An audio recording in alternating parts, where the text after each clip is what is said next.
পাকিস্তানের খাইবার পাখতুনখাওয়া প্রদেশে শিয়া এবং সুন্নি সম্প্রদায়ের মধ্যে অস্ত্রবিরতির পরও সংঘাত চলছে।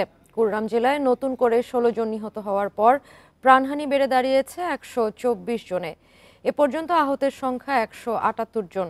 পরিস্থিতি বিবেচনায় কঠোর পদক্ষেপের ঘোষণা দিয়েছেন খাইবার পাখতুনখাওয়ার মুখ্যমন্ত্রী।